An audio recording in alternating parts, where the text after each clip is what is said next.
Oh,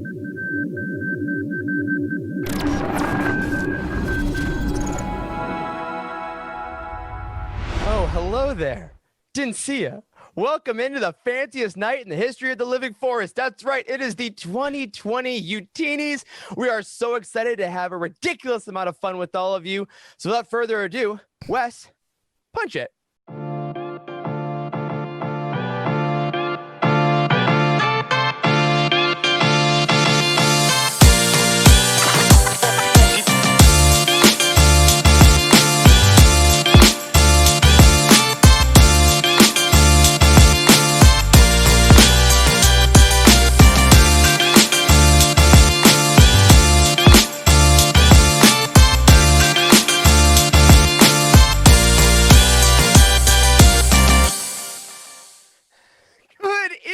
Everybody, welcome to the 2020 Youtini Awards on the Living Force. I am one of your hosts, Eric Eilerson, and joining me tonight are the doctors, our West. Let's introduce them, shall we? See how dapper everybody looks. First, we have Dr. Corey Helton. Hey, buddy. Good to see everybody. Good to see everybody. Yes, thank you. Thank you. Thank you, everyone. What a joy to be here tonight. I'm so excited. Oh, what a natural applause break. We also have Dr. Charles Hankel. Hello. Hello. Hey, everybody.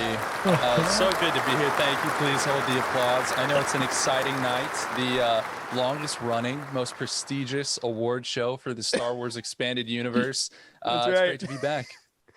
Oh, absolutely. Great to be back at our first annual ever. To round us out, though, of course, we have the man, the myth, the legend, Wes Jenkins. Greetings, salutations, everyone. Good to be here. This jacket is mighty tight because it's been in quarantine, but that's fine. Oh, man. But we're so glad to have you in that jacket. We're so glad to have all of you joining us in the chat tonight for this momentous occasion.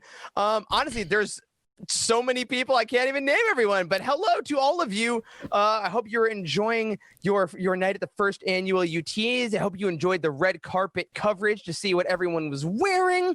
But we are here because 2020 was a crazy year, but it was a damn fine year for the Star Wars Expanded Universe. Later on, we are going to be giving out some awards.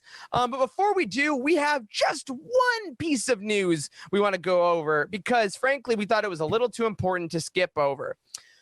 So today, gentlemen, we got an 11th Star Wars show announced. That's right, confirmed. December 2021. The Book of Boba Fett is coming to Disney Plus. Yes, I can't believe they announced that. That's a big deal. And all of us, we talked about that. I think when we got together, all jacked up, Eric, of like, where the hell is the Boba Fett show? And here it is. So just to clarify to everybody, because this was a little confusing to I think a lot of viewers and listeners, the Boba Fett show is a separate show from The Mandalorian. They announced that officially kind of today. In addition to the way they talked about it on the show made it sound like maybe it could be a replacement for The Mandalorian, and it's not. It's going to be its own show, but it's coming out in 2021, and that's going to delay the third season of The Mandalorian to 2022, I think is what they said. Is that correct? It sounds like that. I don't know if it gave as exact times, but yeah, they're going to finish production on Boba Fett because it's being executive produced by Jon Favreau, Dave Filoni, and Robbie Rodriguez, who directed one of the episodes this year that everyone loved. So super glad to get him back. But they're going to finish production on Boba Fett, and then Jon Favreau said on Good Morning America this morning they will then begin production on season 3 of Mandalorian. So that'll be the order. And we were going to jump right into the awards tonight, but I thought, you know what? An entire series about Boba Fett starring Tamura Morrison and Ming-Na Wen as Fennec Shand, who went from apparently being dead in season 1 to now coming in 2 series, including The Bad Batch and Boba Fett coming up soon. I thought it was a big enough deal that it merited conversation, or at least a mention, right, guys? Absolutely. For sure. Yeah, so stoked about that. I guess we got to keep Bounty Hunt going, don't we? Oh, man. I guess we do. That's just how it works. Yes. I guess. But yeah, so stoked about that. We just wanted to mention that off the top because we know a lot of you are excited for that, as are we. As a reminder, our episode about the final season episode finale. Oh, look at subs and follows. Thank you all. Our bounty hunt episode about the finale of season 2 will be coming soon. We've delayed it because we wanted to make sure all 4 of us were on it because it deemed that importance. So keep your eyes on our Patreon for that. Again, all that stuff is at youtini.com/Patreon. And only thing we want to talk about in Patreon this week before the awards is a quick thank you to Nicole Kemper, who became an annual patron this week. That's right. For all of 2021. So cheers to you. Welcome to the Cheers. family. Here, here. Thank you so much. Here, special applause. Absolutely. All right. Well, gentlemen, I would argue we look too damn good to delay any further. So we are going to get into the main part of our show, but I'm not going to intro it. We're going to have a very special guest to tell you what you're in store for. Welcome everyone to the 2020 Youtini Awards, the awards that are voted on by you and handed out to the best in Star Wars EU publishing over the past year. I'm your MC for the evening, or whatever time you happen to be watching this video, Matt Davenport from the set here of the Cantina of Comics. So, without any further delay, let's find out who the winners are for the 2020 Youtini Awards. Ooh, that voice. I looked in the chat. John Dutch Vander. That voice is velvet. Yes, it is. Thank you, Matt Davenport. You'll know his voice from the intro of every show, his set and video from the Cantina of Comics. And before we get to our first award, I did want to mention something in the chat. Everyone is asking about my R2 suit. Thank you. By the way, if you're listening to this on audio, I highly suggest you head over to YouTube and check out the video of this particular show. This suit, everyone, is from Appa Suits. It is the best drunk purchase I have maybe ever made. It has served me well. I wore this to the Last Jedi premiere. I wore this tonight, and I'm planning to wear it someday to a wedding. I'm not saying whose, so beware if you know me. You were invited to man. the Last Jedi premiere? Sure, that's the story. Oh my God. But okay, yes, everyone, we are here. The 2020 Youtini Awards. A little bit of background on how these awards came together. Earlier this year, our very own Andrew Bell came up with an idea that we needed an award show to celebrate the year. And instantly, everyone in the Youtini community was on board. Our staff went crazy. We have a lot of special thanks we're going to talk about near the end of the show that help with graphics and music and video and production. And we are just, I'm so stoked. This looks so cool. I'm very excited. A couple fun facts for you all. Whoa, I've never heard that What sound is that before. sound? Thank you, Heather Heather, gave for 1,000 bits. I was like, Oh whoa, my it's goodness, getting to be tropical in attacked by a here. wild animal. Anyway, Waffle was about to thank come out of nowhere. Oh man, my sounds I goodness. did not know were built into our streaming. That's fun. I was like, what the hell is that? What's burning down?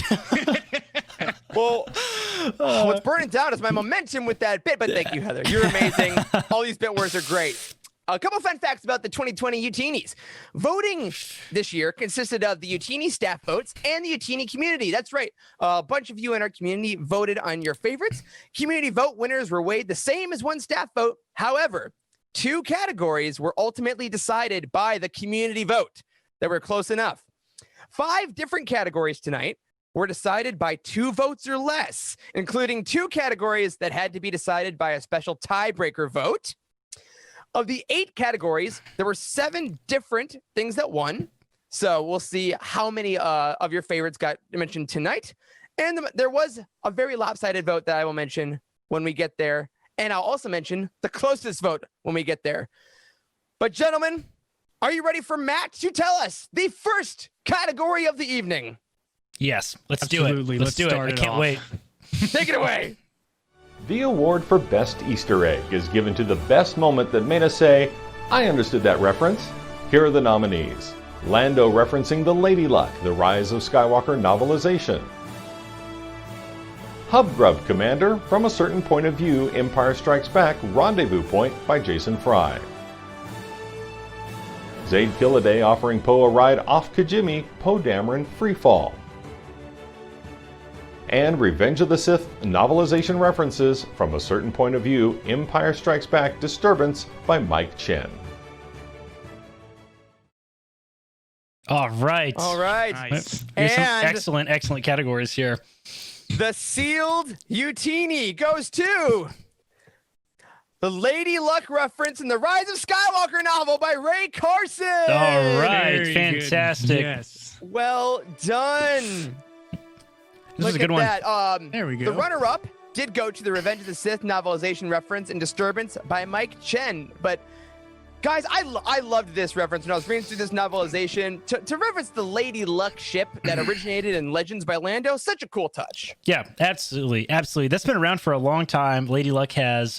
It was present back in Legends, and it was really refreshing, I think, to see that brought to canon. One of the coolest kind of small details that I think they decided to bring to canon, but still a really, really good one. Mm-hmm. Yeah, I think when we mentioned that on our roundtable for the book, actually, earlier this year, that Ray Carson did a great job, really, of expanding The Rise of Skywalker more than a lot of film novelizations that are very good, but Ray really did a lot of that. And things like peppering in references to Lady Luck are reasons why that book is so lovely. So Yeah. Congratulations, Absolutely. Ray Carson. Do you think we'll see it brought to life in the Lando show? Ooh. I would imagine so. I mean, that's a think we could. spectacular, like, small detail that would get all of us excited. Yeah. It's described like as that. being kind of a fancy yacht. I mean, it's Lando's ship, so I mean, it's got to be like Lando's pleasure yacht. Let's be very clear. Well, and the logo for Lando is just like sparkling gold. So I mean, man, it's gonna be fancy. Yeah. Now, I also wanted to shout out the other nominees who, again, we loved. There's a reason they made it into the finalists. The Revenge of the Sith novelization reference in From a Certain Point of View, that was dope because that is, as of this recording, our #1 best reviewed book on all of Youtini. Yeah, that's true. That's true. So I love any reference to that. It was like in the writing style. Like, this is what it feels like to be Anakin Skywalker. This is what it's like to be Obi-Wan Kenobi. And he put that in Disturbance, which made that story a little more eerie, didn't it? Yeah, it totally did. It totally did. And I mean, I think we get like some small details about that from canon, and I think we saw some of that like from all the nominees in this category. But I totally dug it.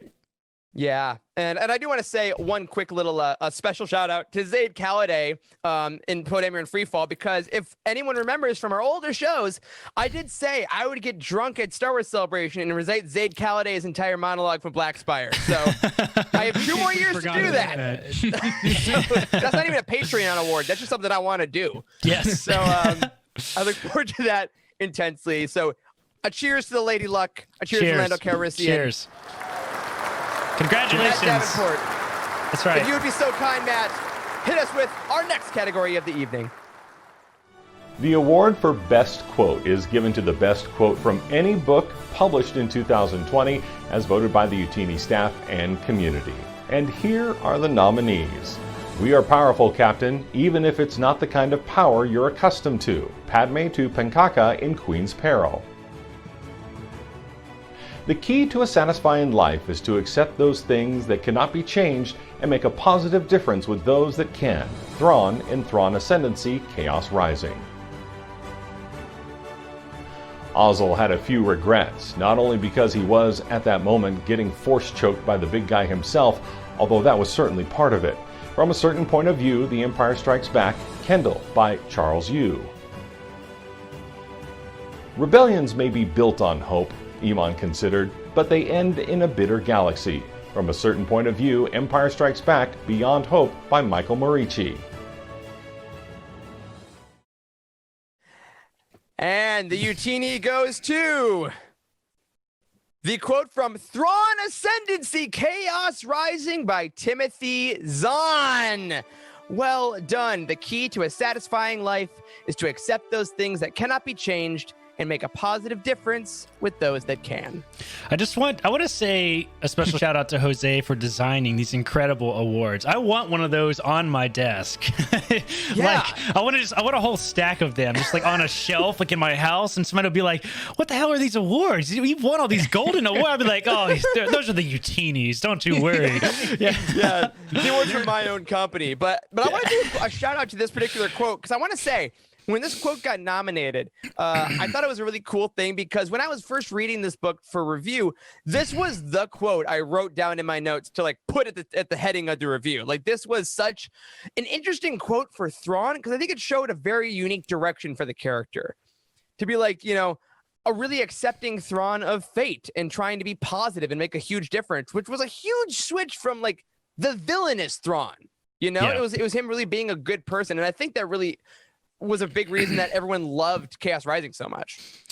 Yeah, I think that's totally true. I don't think there's many more quotes in the Thrawn book, which you guys know I absolutely loved. I gave a perfect 10 out of 10 this year when we reviewed that book. I absolutely loved it, and I don't think there was another quote in that one that hit me quite as hard. Like it felt just like Charles, I think you asked us some really interesting questions about this. I think we talked a long time about this is what spawned the question: is Thrawn a bad guy? Right? Right. Yeah, we talked a lot about that. I mean, and first, can I say how fitting is it that Zahn gets the best quote for the first annual Youtinees? I mean, that is just absolutely picture perfect. But yeah, this quote in particular was fantastic among many that we probably could have nominated from this book. And yeah, it just perfectly illustrated a new side to Thrawn. I think this quote in particular that I think we're going to continue to see in these next couple of novels.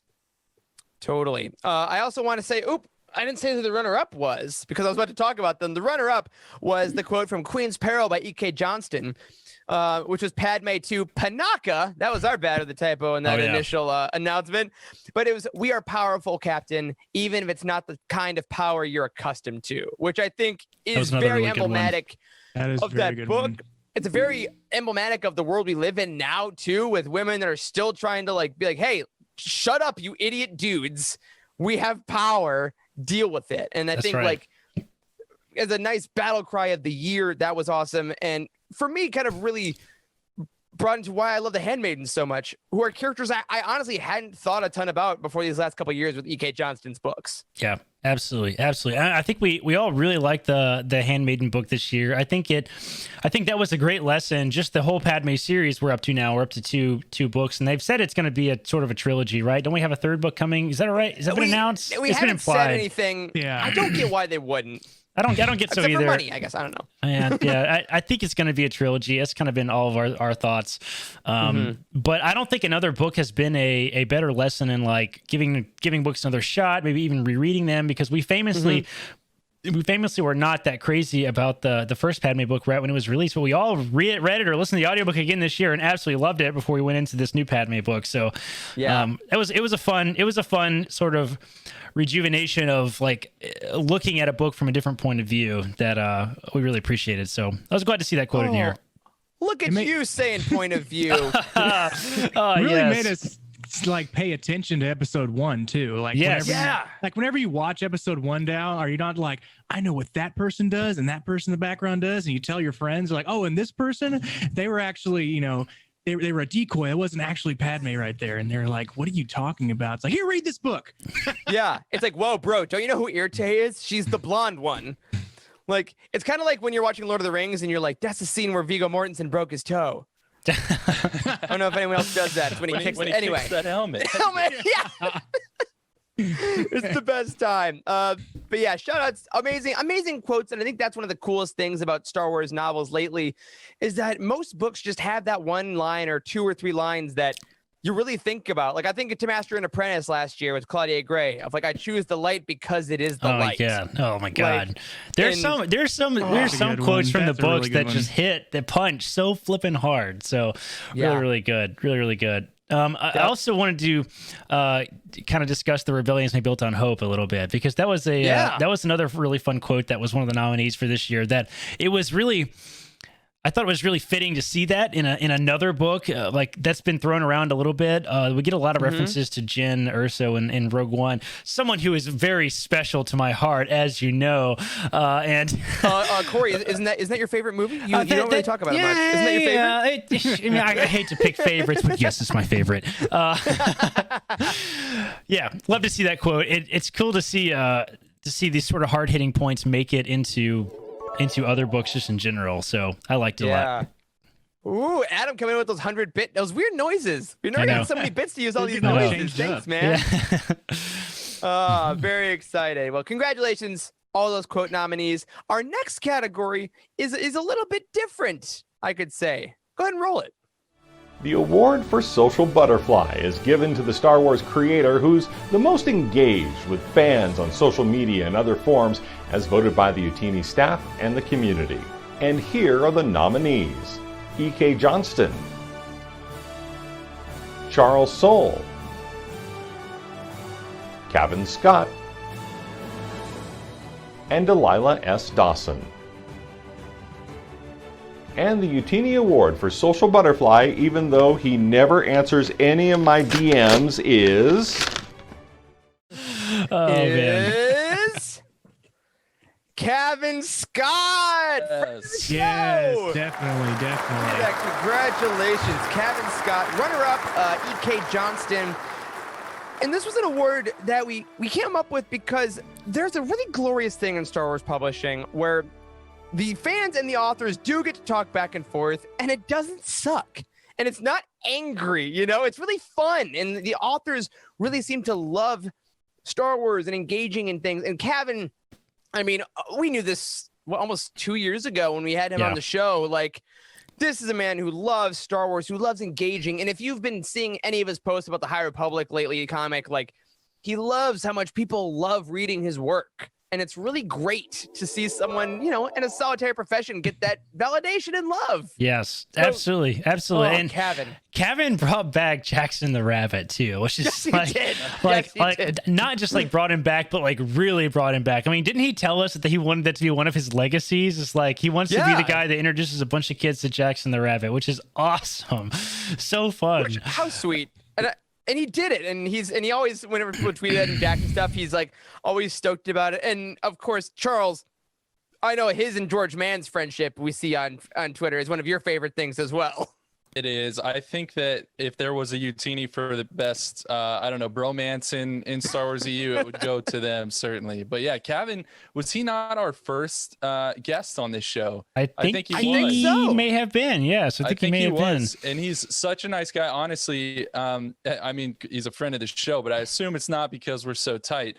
Anytime I tweeted him, like congratulating him on something, he legit will at least say like thank you to like everyone in the feed. Like he's just such a nice guy. Yeah, absolutely.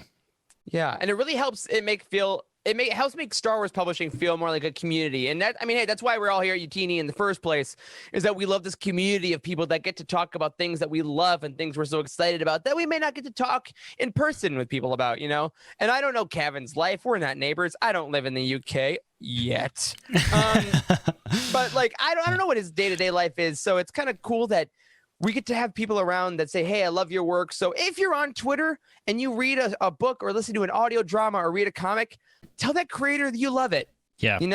That's people. That's one of the best parts I think about our community is that it's huge, but it's also really small. And like it's easy to shout out to creators on Twitter and stuff because they don't really get the celebrity status I think that a lot of other folks in Star Wars get. So it's really refreshing to see how exciting everybody is on Twitter.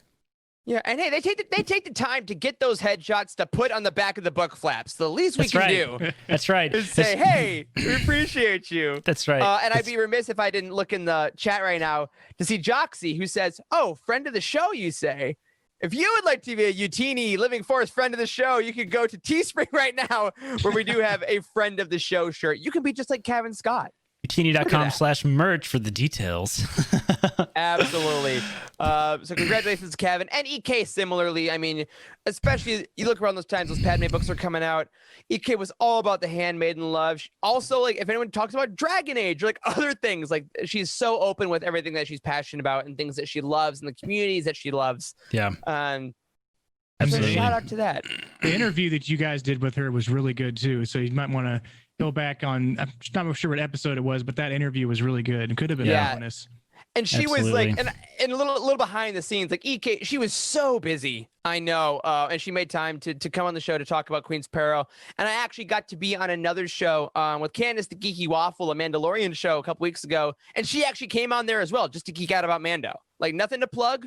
She just wanted to talk about Mandalorian with Star Wars fans. She's awesome. So cool. That's awesome. All right. You know what? Enough of the sentimentality, the real people. Let's get back to the actual things we hold in our hands. Matt?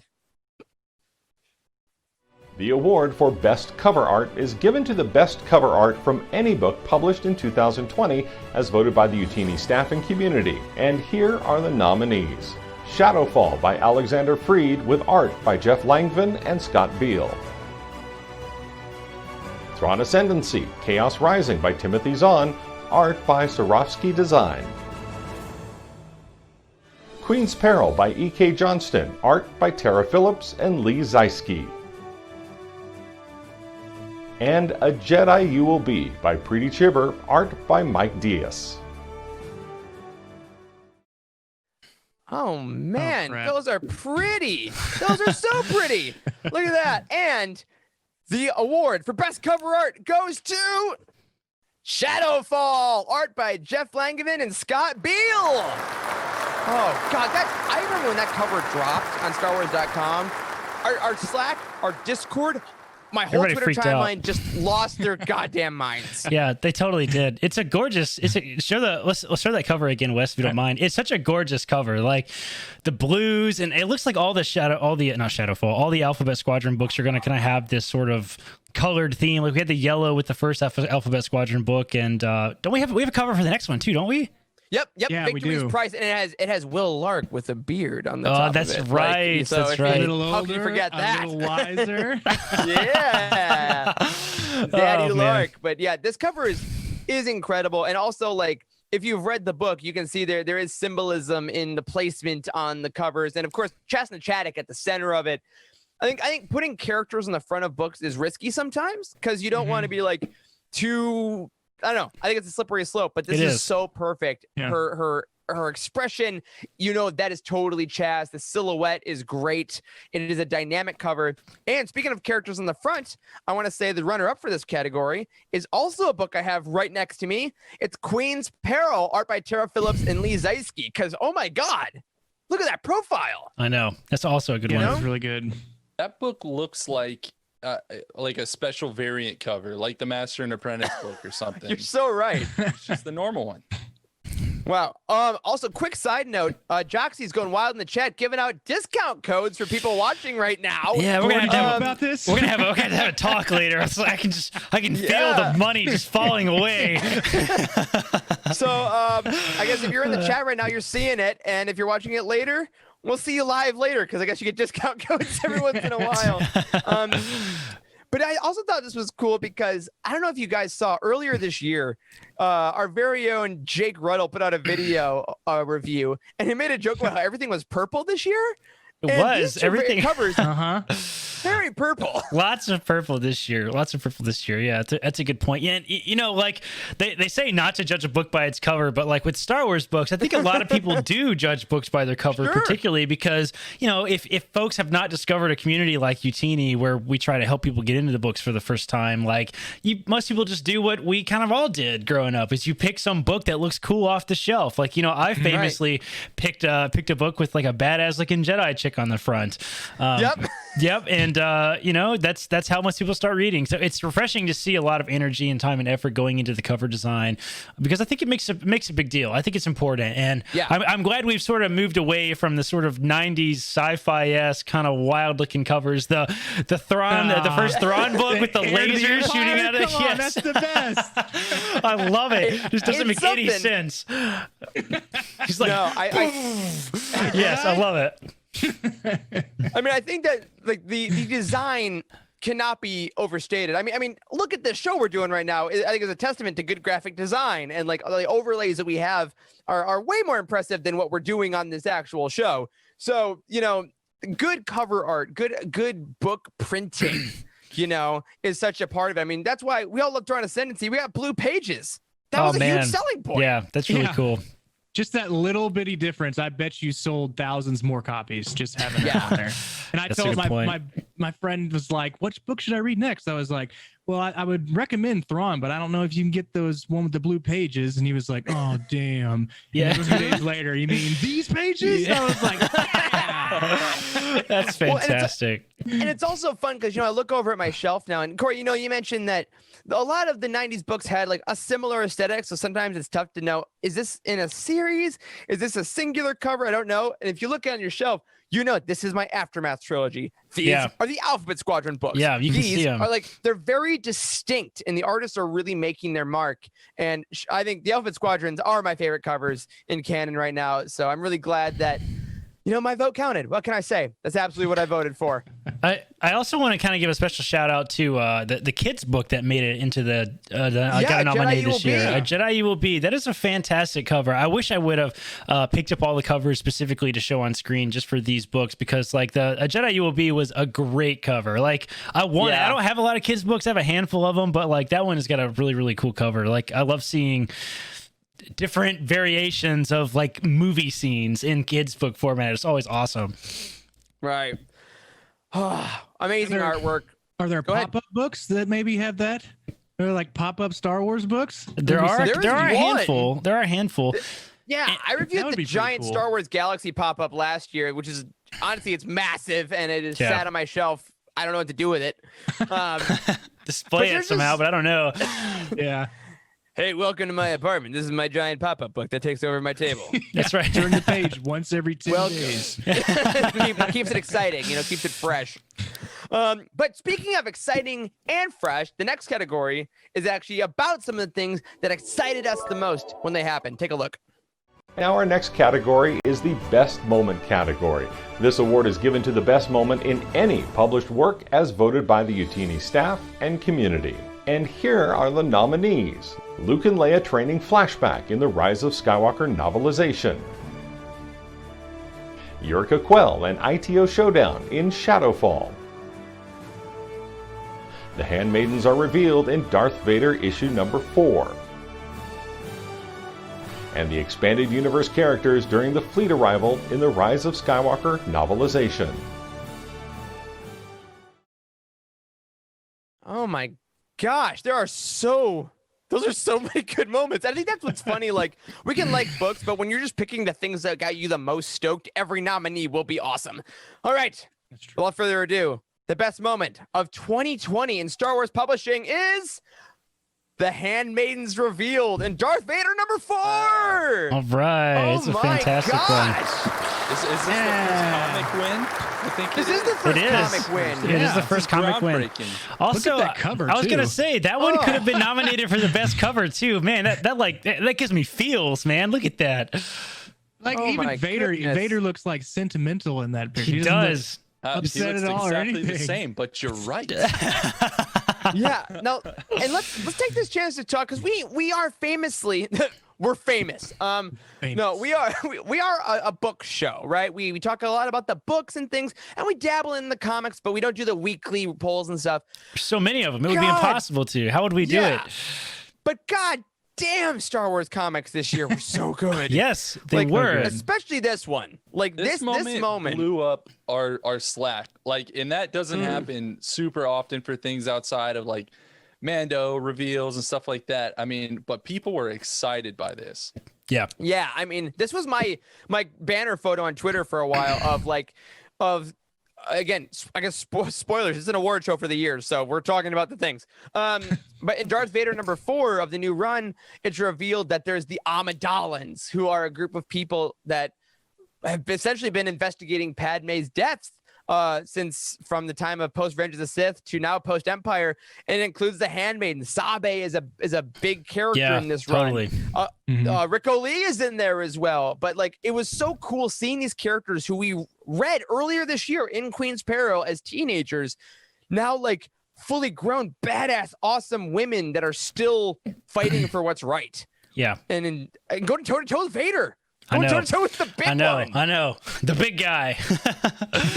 Yeah, and I have to say that this entire like arc in the Vader comic this year has been unfreaking believable. All the Padme stuff and him chasing down like what happened to Padme Amidala. Beautiful. If you guys have not seen this comic yet, you absolutely have to. We don't have a graphic novel yet. I don't think yet for this series. It usually takes a little bit. Soon. Yeah, it takes a little while for the graphic novels to make it out, but that's like the preferred way to read the comics. I think I'm personally waiting to pick up that graphic novel.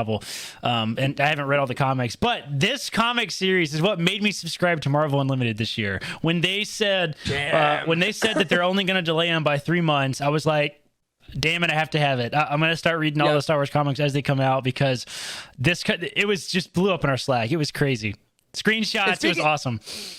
I'm going to say, speaking of things that blew up in our Slack, the runner-up to this was the Quill and ITO showdown in Shadowfall. That chapter that singular chapter of Shadowfall, similar to this comic, I've never seen a single chapter of a book blow up on Twitter as hard. Yeah, Like, that was very people interesting. were emotionally wrecked. There was a lot of speculation about it too. Yeah. Yeah. I think I read that chapter twice. I read it. Yep, and I was like, I chapter read it 18. again. Yeah. Andrew said in our I remember that. Yeah. yeah. Everyone's That like, you read chapter 18? That moment ruined me, and I'm re-experiencing all the feels right now thinking back to it. So thanks for that. That was my vote. I will say that was such a fantastic moment. Nice. Yeah. And it was. I mean, it really it took the things about Alphabet Squadron, the trilogy, that we loved the battles, we loved the ships, but like the character work that Freed has been putting into that series has been the best, has been like the high point of that trilogy, I think, thus far. And that chapter, just to see Erica Quell, what she goes through, how she has to kind of face every demon she's ever had, and go against this person who was her only confidant for a while, was like, God, it's like, yeah, Charles, I'm breaking again. It was a very strong runner up for sure. Yeah, just tremendous stuff. And another shout out to the other two, Luke and Leia training in The Rise of Skywalker. That was one of the best moments in the film. Oh my God, see the two of them like that, and then to have it expanded upon, to see our Luke and Leia from Return of the Jedi like that was just It was beautiful, and then it was really good. It's interesting that The Rise of Skywalker, man, that book got a lot of nominations this year, which is fascinating. Fascinating because we sort of famously had a couple of small problems with The Rise of Skywalker. And I think I'm pretty much over them all now. Like my wife and I have actually started. I think we're gonna make it an annual tradition to pick one of the trilogies and watch them at Christmas time. And we're watching the sequel trilogy this year. We watched The Force Awakens last night. I'm actually really looking forward to The Rise of Skywalker. Experiencing is it like only thinking about canon, forget all the meta crap and the directors and the actors. Like the only thing about canon and how things play out. And it really changes the way that you watch the sequel trilogy. And the book itself, like they did what we wanted them to do with the novelization, is they took a lot of risk. They explained things that needed to be explained, and really seeing this scene with Luke and Leia like expanded on is the whole purpose of the novelizations, like to really drive it out. So absolutely love that scene. One of my favorites in the movie and especially the book. Yeah. And of course the other nomination it got, which was the roll call that I will always be sad was not in the film, but of everyone coming in, reporting in to the final bite on Exegol. Like, yeah, that was awesome. But that's all. That was great. That's the point of the expanded universe, man. And that's the point of reading these novels and why they're so important, because that moment did happen. Whether or not it's in the film, it happened. That's right. It did. It did. And we know that, and we're here to celebrate that. I know. It's awesome. Yeah, just amazing stuff. Great moments. And now, though, I will say, as we turn the corner here, our top three categories. You know how like you watch the Oscars and it's like, oh, there's some really good stuff, and then they're like, and no. Best actor you and flip the actress. channel. Oh, okay, I'll come back when they stop talking about like technical design that I don't even understand. All right, we're done with sound mixing / sound editing. You don't know the difference, everyone. And we are having the top three. Matt, bring us home, baby. And our next category is Best Expanded Universe Character. And the award for Best EU Character is given to a character belonging exclusively to the EU, appearing in a 2020 project as voted by the Youtini staff and community. Here now are the nominees. Valius in Thrawn Ascendancy, Chaos Rising. Chasna Chaddock in Shadowfall. Shelly Lona Afra in Dr. Afra. And Yurica Quell from Shadowfall. Oh my gosh. Before we do this, I didn't notice this before. This is not a bit. All women this year. Oh yeah, that's a really good point. Listen, the expanded universe has always had a lot of really, really good women, but it was especially refreshing to see how many women we got this year, and especially, man, this has been like the year for Star Wars women, I think. And the fact that they launched, that we have launching of Project Stardust with Meg on our team, was awesome, right? Great year for women, and now finally to top off the end of the year for women, we have a film being directed by a woman, which is Patty Jenkins. Incredibly awesome. So it's gonna be so good. This one is special. Eric, open that damn envelope. Best EU character is Chelly Lona Afra, Dr. Afra herself, starring in her very own audio drama, her very own comic. This was a great freaking year for Afra. It who also was. has a figure. Yes, absolutely a great year. Yes. The audio drama was incredible. It was like the book of Dr. Afra monologues. Absolutely incredible. And hearing her voice in Cyberpunk too is pretty rad. Who did the voice? Emily Wuzeller. Yeah, shout that's right. out. That's right. I didn't know that. Yeah, she's in Cyberpunk. Like one of the main characters that you can romance, by the way. Haha. Yes, you can. Afra has been a character that it has been fascinating to watch her ascendance, no pun intended, to the runner-up, who is Thalius from Thrawn Ascendancy.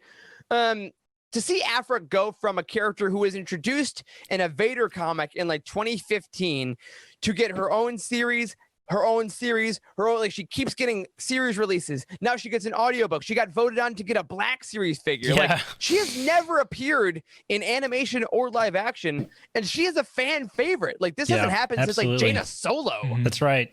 It's incredible. She's a great character. I think we will eventually see her brought into some kind of project. I think she's too good not to. Agree. I think Afra is really becoming a lot like Thrawn was in the old Legend stuff. Like everybody knows who Afra is. Like that's anyway familiar with the books and comics. Like everybody just knows who she is, and that's how it was with Thrawn back in the day. So and he was brought to a live action and / animation now. So I love how Afra. different her character is too, because the sarcasm that she throws in almost every sentence that goes out either to Darth Vader or to whoever she's working with. It's spot on. It's really good. And looking in the chat here, another shout out. Afra also got the GLAAD Award this year for the fictional character that's best in LGBTQ plus representation, because she's a queer woman of color that is taking over Star Wars and comics, and like it's just great. Like she's an awesome character. Yeah. It's awesome what she represents. I'm so excited for her to continue that. And I also want to talk about Thalius, we discussed this in our Thrawn Ascendancy roundtable, where Corey famously gave it a 10 out of 10. 10 out of 10, baby. That's absolutely. Right, baby. She basically became a co-protagonist in a Thrawn novel, which should be near impossible to do. Small, force-sensitive chist child. Like, I would never have guessed that in 1,000 years. Never. Yeah. She was spectacular. And I think that, like, with Thrawn Ascendancy Greater Good coming in this year, she's clearly got a lot more to play, even though they're talking about there's another character coming in. But Thalius was so cool to see, like, Zahn use her as a vehicle to show us more Chiss mythology. Like, she's the one that ascended the mountain. She talked to the patriarch of the myth. Like, that was really cool stuff, right? Yeah, absolutely. Excellent depiction. Any of these characters, man. So y'all can't hear us when we're showing who the nominees are, but for literally all of these, we can still hear each other. And every option that comes up, someone's just like, "Oh, yeah, that's a good one." So, like, anyone who won this would have been fantastic. Like Thalius was up there, Afra was up there. Anyone from Alphabet Squadron. I mean, just incredible. Yeah, and also a quick shout out in the chat here, guys. John Dutch Vander makes a great point. Maybe we'll see Afra in that Star Wars Visions series that's coming out. Huh? That's a good point. Yeah, that might be fun. Mystery. Yeah, absolutely. That'd be cool. And it's just very exciting that these characters are getting chances to breathe in so many mediums. Like, I think back to like someone like Saw Gerrera, who kind of started it by going to Clone Wars, to Rebels, to Rogue One, to Rebel Rising, like to Jedi Fallen Order. Oh, right. I know. He's weird. Every medium. Yeah. So I think Afra is definitely one of those that it's funny because when I think of people who would jump between portals from medium to medium, I think Afra would be like, yeah, let's go. Let's go into a book. Let's go into a comic. I don't care. Yeah. yeah. Kind of like the holiday special, the Lego holiday special. Exactly. She would be all about that. Yeah. I mean, this has been like the first big year that we've really seen like the crossover. Well, I guess the last couple of years, we're finally seeing all these crossovers between like books and comics and characters, and like, man, the Mandalorian has been so good for this because like we're getting people who are like, hey, who's that? Who's that? I mean, how many living rooms are filled with people like slapping their Star Wars fan in the family? It's like, who is this character? Should I know who this is? And like, I think we're finally at that point, and fans have been dreaming about that for decades of like having a character show up in a book or a comic and show up in a show. So mark my words, we're gonna see that happen soon. I guarantee you Aphra is going to make it into some type of visual medium in the next couple of years. I guarantee it. Yeah, and I'm not saying, like, I'm not usually one of those people that's like, you need to make this person this character. Like, casting happens as casting happens, and I know that's a whole different thing. But if Emily Wu Zeller is available, like, it's amazing what she did with no camera at all to get that character. Yeah, absolutely. If you got the character with the voice, put her in front of a camera, let's get Aphra in live action. Our 2020 Youtini character of the year. All right. The big two. Everyone, these are the two we always get asked at Youtini. I'm going to preface this a bit. I'm going to monologue a smidge if you'll indulge me. Oh, we just got bits. That means I can indulge. John Dutch Vader, new sub. Thank you, buddy. Yes. Andrew gifted a tier 1 sub. Andrew, look at you. It's the holiday season, giving. Every day I would say conservatively, we get asked, what's the best Star Wars book? What should I read right now, right? And we couldn't do an award show without saying what's the best Star Wars book, but also what's the best Star Wars comic? Because honestly, y'all, the expanded universe is about the value of all the expanded content. It's about a comic is just as valuable as a book, is just as valuable as an audio drama. Like, all these things are Star Wars. Yeah. And I'll say it. I'm here. I'm drinking fun drinks out of a little glass. Guys, was 2020 the best year for Star Wars expanded content? I think so. I think you could make a very strong argument that this year has been like one of the strongest years, or you're making an argument for the strongest year ever, right? Yeah. I think you could feasibly say that. I mean, think about the year in its entirety. All right, we started over with all the comics. All right, we got a new we got a new Thrawn series, like which is starting. What Timothy Zahn needed. Like not some like you have to tie this into the TV shows. Like, here's a blank slate, write your own entire Thrawn series. We haven't seen that shit happen since the 90s, right? And then we round out the year. We have a new audio drama, by the way, with Aphra. With Aphra. Right?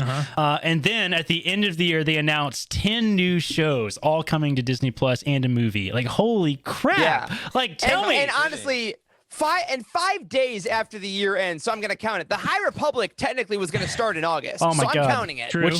Which is going to win all kinds of awards from lots of different people, it sounds like, next year. Yeah, so. I'm not, without spoiling any, the embargo is up. And if you need my thoughts, I did say them on a previous show. I started writing the review today, and I wrote the intro, and I started shaking.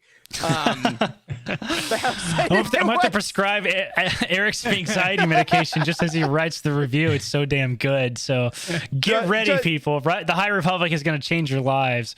Absolutely. But until then, let's end 2020 with a bang. We had 2 more categories. Matt, give us our first big category of the final 2. Now for the award for Best Comic, which is given to the best ongoing comic line in 2020, as voted by the Youtini staff and the community. This award is for the line as a whole and not a particular single issue. Here now are the nominees. Darth Vader by Greg Pak. Star Wars by Charles Soule. Dr. Aphra by Alyssa Wong. And The Rise of Kylo Ren by Charles Soule. Oh my God. A lot of good books in there. I think that was the first one we were like, holy smokes, look at these nominees. That was great. Before we announce the winner, though, I do want to say we did miss putting in the artists on the title cards. So whoever wins, we will tell you who the artist is, who is just as important as the writer. Absolutely. To comics. But let's do it. I have no idea. I have no idea who this could be. Best comic of 2020 goes to The Rise of Kylo Ren by Charles Soule and Will Sliney. I know that right off the top of my head. Oh my God. This is a limited series that came out this year.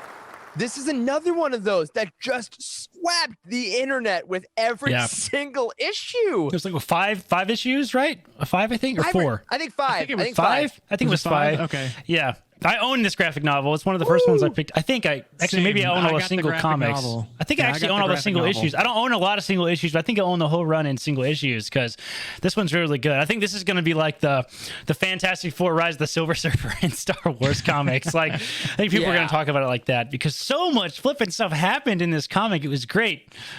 Yes. You want to say impactful? Like every issue that came out, like this. So if you don't know, the basic pitch of this comic is, then skip ahead like 7 minutes or whatever to the next category because don't spoil this for yourself. It talks about how Ben Solo became Kylo Ren. Charles Soule called it Ben to Ren. It's 4 issues also, spiced in. Thank you.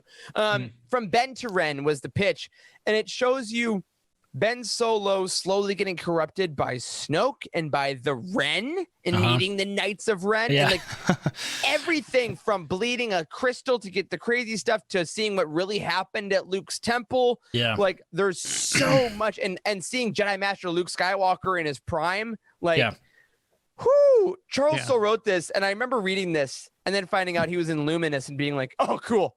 Great. Good. We had a whole episode of the show where we just talked about this comic. So I mean, that should tell you right there. But I do want to make this point. You want to know why I think this comic won? I mean, I do. Yes, I think I know why. Like, big moments, impactful moments, scenes we never thought we'd see, things that we never thought we would experience. But it's because Snoke is wearing a hat and living on a weird little hidden secret garden planet. I forgot about the hat. Oh, he's got Ben Solo. And that's what I'm here for. Okay. Oh my God. It's a Snoke hat. I want to know. Abs. I really want to know whose idea that was. Like somebody was like, "Okay, you're right. I like this. I like this shot, but hear me out. What if Snoke had a hat on?" Wait. So then the artist draws him with like a baseball cap on. He's like, no. I mean like a Santa hat. You know, like a Santa hat. No. I mean like a cool hat. No. I mean like think of the stupidest hat you can imagine. But then foul me on this. It's also a leaf. Huh? Why? Like, he's green. Snoke is green too. Okay, I like it. Keep going. Why does he have a hat on? It's so good. Oh my God, I loved it. We all loved it. It's not a negative thing at all. We absolutely loved that he had a hat on because it was clever and creative and hilarious, and it makes sense that he's a puppet now for the Emperor because of course he wears a stupid hat. Dressing him up. I think it was a splash page. If I'm not mistaken, it was a full page shot. It was. Yes. I can imagine Palpatine's on Exegol. He's basically dead, and he goes like, "And now you will turn Ben Solo evil, but wait, first you will wear a leaf." It makes me giggle. Put a hat on. Oh my God. So we have a year and a half now to find one of those hats or all of those hats to wear when we go out drinking after celebration when we're all together. Everyone has to have that hat on. Scrooge nightcap. I bet we can find them somewhere. That's what it looks like. It's gotta be. Oh man, fantastic. Another shout out to the runner-up, which was, as we've already mentioned on this show, Darth Vader by Greg Pak and Raphael Ienco, who is a tremendous artist. Speaking of people that are very thankful on Twitter, Raphael Ienco is the artist for the Darth Vader series. Loves hearing if you love this series, so absolutely tweeted him. This series, honestly, they had to follow Charles Soule writing Vader, which should be impossible. Yeah, it should be, but they did it. The Dark Lord of the Sith is one of our favorite comic series of all time. I mean, on a lot of our guides on the Youtini site, we say this is the best comic to read, ongoing series. So what Greg Pak decided to do was take that character and do something completely different. To do what happens when Vader has to reckon post-Empire with the fact that he was a father and he missed it. And actually his wife was alive. Like, oh my God. That's so crazy. And in the series since then, if you're up to date, has been following some things in The Rise of Skywalker, which is also very honestly brave with how divisive that film was, but it's taking some elements and making them really freaking awesome. Absolutely. And Oh, like people always say, don't we have enough Vader? And logically, No. I want to No. say yes, but No, no, we don't. No, we don't. I'm not sure we can have too much Vader, nor can we have enough of the mainline Star Wars comic, which I also want to especially shout out this year. And like, I've read a couple of these issues. I haven't read the whole run, but I've been trying to catch up on what's on Marvel Unlimited, and it's really good. I think it's stronger than the first bout of the mainline Star Wars comic. I think it's stronger, and it's good. The artwork is consistent. It's fantastic. Also a really good nominee. Yeah, I still think there's a lot between episode 3 and 4 that can be explored. So I mean, they can go on for years with this. Yeah, absolutely. And if you're someone like Corey that is like, maybe I've been doing Marvel Unlimited. All the books we're talking about are on our Marvel Unlimited right now. And since they all relaunched this year, there's not like 40 issues of each one to catch up on, which I know can be intimidating. Mm-hmm. So if you want, I think there's like a free trial you can get. It is. It's a month. It's a month free trial. Just did it. Great. Do a month. You can read. Honestly, you can catch up with all the current Star Wars books in a free month if you want. If it's not for you, it's not for you. But there's some amazing storytelling going in. And also, I got to say, it doesn't hurt having one of the architects of the High Republic write your main Star Wars comic, right. because he definitely puts in High Republic stuff. Yeah, absolutely. All right. Everyone, we just hit almost the hour mark of the show. We're here. 2020 has been a hell of a year. All things considered, we've gone through a lot. We've had a lot of great Star Wars content. We've had Clone Wars Season 7. We've had The Mandalorian. We've had incredible comics. But we've had some great books. And it's time now to finally reveal the Youtini 2020 Book of the Year. Wes? And now, the award for Book of the Year, which is given to the best book in 2020 as voted by the Youtini staff and community. Here are the nominees. Shadowfall by Alexander Freed. Thrawn Ascendancy, Chaos Rising by Timothy Zahn. Queen's Peril by E.K. Johnston. And From a Certain Point of View, The Empire Strikes Back by various authors. And now, the award for Book of the Year goes to, I'm just going to rip this one right open is. Everyone, it's Thrawn Ascendancy, Chaos Rising by Timothy Zahn. All right, yes. Look at that. The Book of the Year is absolutely not rigged because Corey gave it a perfect 10. No, in all seriousness, this book, I can't think of a better book that emphasizes Youtini's mission of loving legends, of loving canon.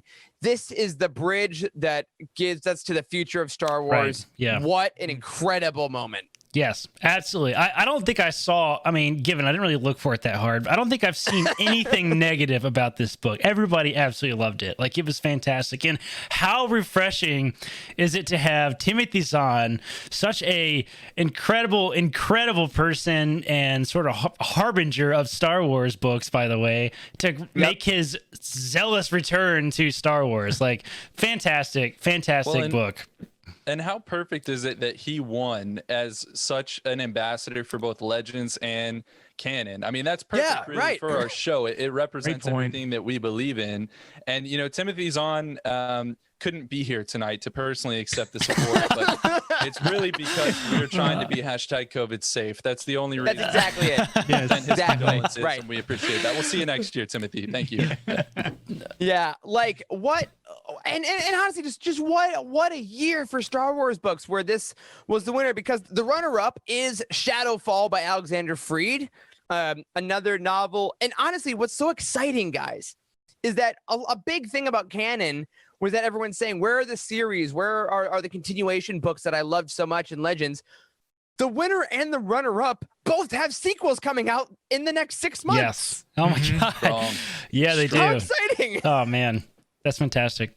That's fantastic. Yeah, I absolutely loved the Thrawn book. I thought it just brought so much to canon. It brought so much really original storytelling. We got really fantastic quotes from Thrawn. Good Lord, how many categories was this book nominated for? Like 3 or 4 at least. Fantastic book. I absolutely loved it. The cover was gorgeous. I loved it. Yep. Fantastic book. Original story was really got me.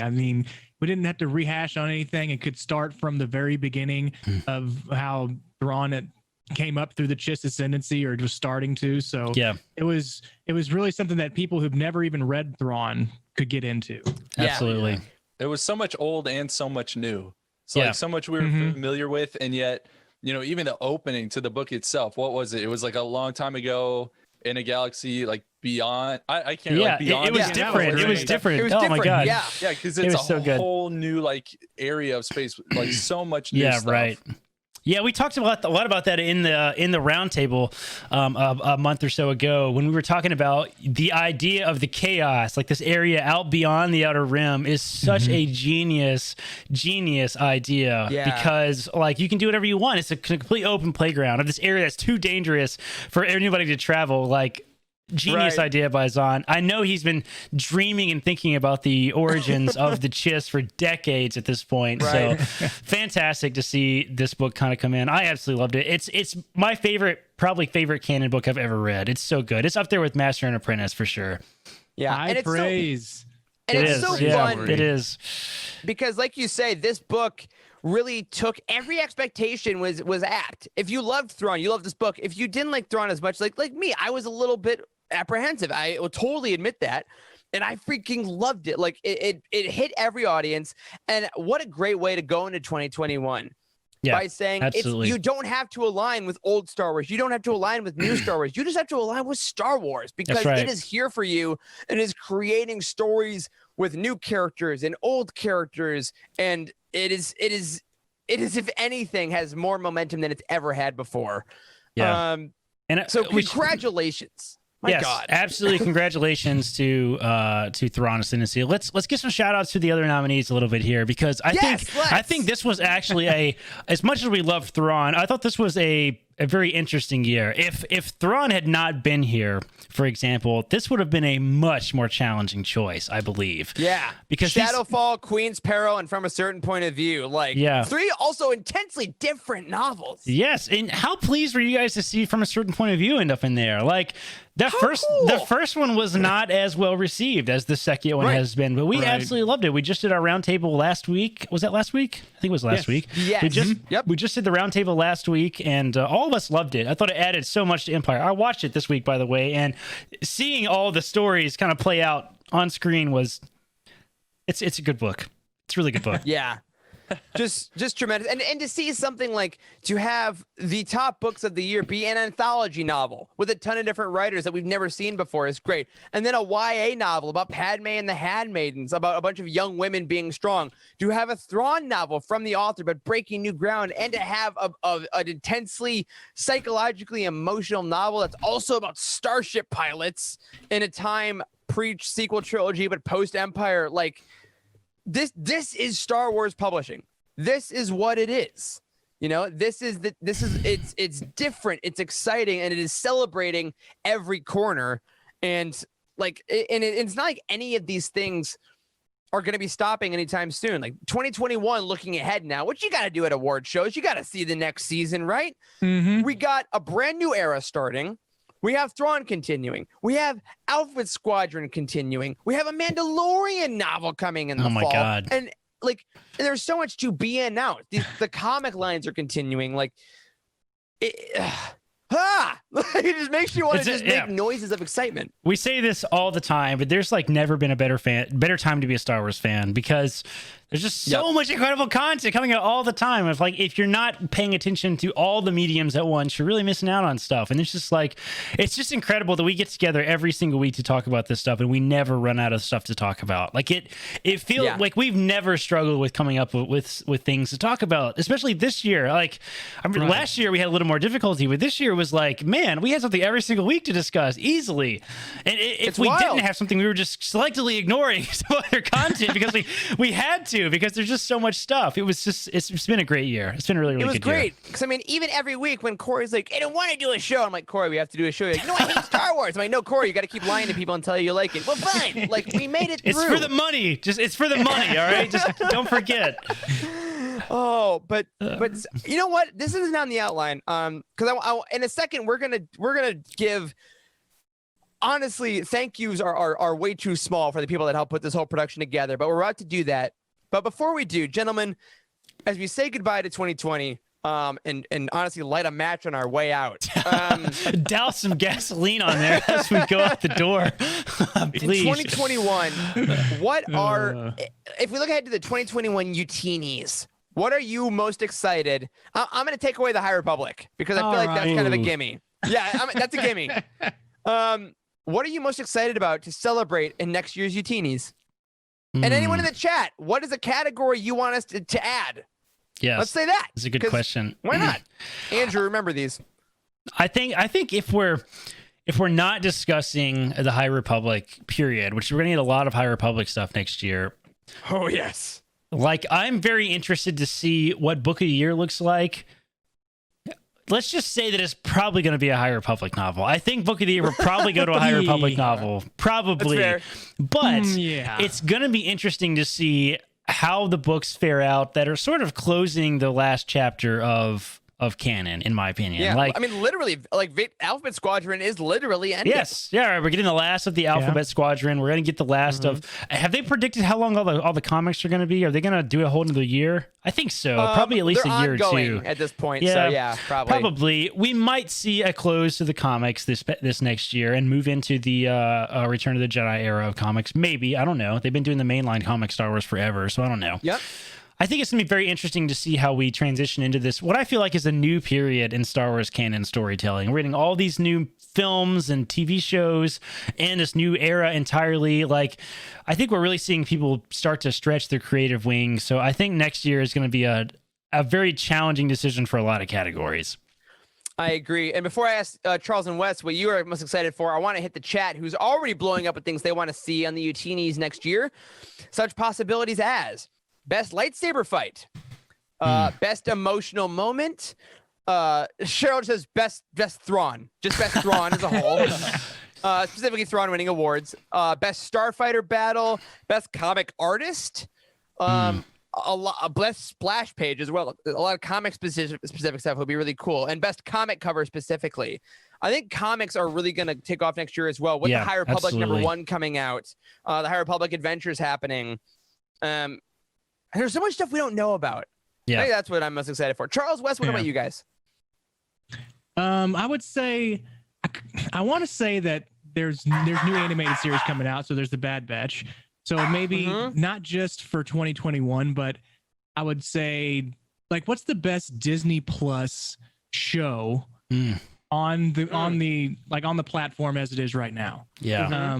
Because there's going to be a lot coming, and then on like something completely different than that. Well, what about Star Wars games? Like, are there going to be new Star Wars games coming out? That's a good point. Right. Yeah. Matt Martin did tease that he's never been more excited about Star Wars gaming from the story group. So right, which is interesting. Are they about to dump like 4 new game titles on us too, in addition to all the film and TV? Because we've had pretty profound canon changes in regards to games. Jedi Fallen Order added a lot of really cool stuff to Order 66. Like, that was all fantastic.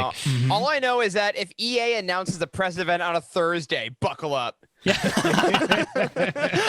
That's the damn truth. Charles, what about you, buddy? Yeah, I think what Wes touched on there with the Disney Plus, I think the best kind of tie-in material is what I'm looking forward to. We've had some whispers about like Mandalorian written material and those kind of things. I think it's going to be really interesting to see what they're able to do with that, because it's been one of the highlights of 2020, I think, was the Mandalorian, and getting something to read with respect to that, maybe a comic. I don't know. I think it'd be fantastic. Yeah, I mean, we need a better phrase, and there's never been a better time to be a Star Wars fan. But damn if it isn't true. Like, when it comes to next year, everyone, when you're making up your reading list, when the holidays are done, and you're like, okay, I want a new book, there's no wrong choice. I mean, at Youtini, we make guides for characters, we make guides for eras, and please use those. Please use them, and I hope they help.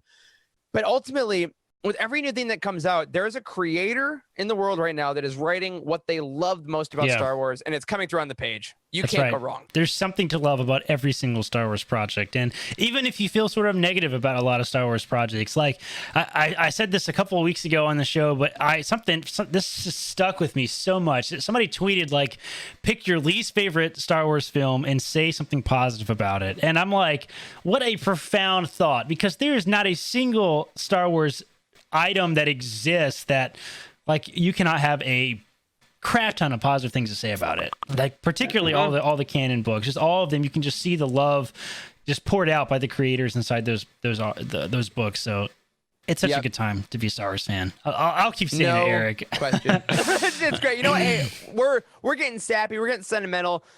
Corey, since we're here, would you mind telling our audience here, both in the chat live and listening and hopefully watching our crazy antics later, who was responsible for putting together these amazing, just everything about tonight? Yes, absolutely. I specifically want to thank Matt and Andrew for all of the hard work that they did on this project. Like, Andrew came up with this genius idea a couple months ago and said we need to do an award show for all the books and comics and Star Wars. And I was like immediately, yes. Like, when he pitched it, he was just kind of like, hey, I've had this idea. I don't know if we should do it. I was like, dude, yes, it's such a good idea. And this has been a ton of fun. Like, seeing this unfold from our community and our staff has been a lot of fun. I can't wait to do this next year. I think it's going to get bigger and bigger every single year. We're going to make this annual event around Christmas time every single year, which is really, really exciting. So special thank you to Andrew for all your hard work in helping us put all this together. He did all the surveys, all the initial ideas. He worked with Jose, the designer,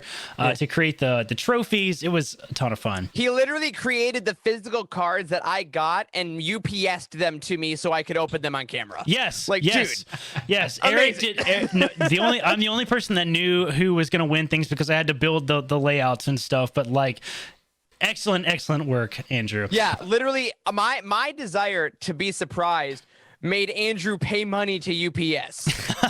Like, I could have just made these, but I didn't want to know. And I am that selfish, and Andrew is that awesome. So thank you. Yes. The second thank you I want to hand out is to Matt, who you guys saw put an excellent amount of work into his announcements of all of the different categories. So a special thank you to Matt.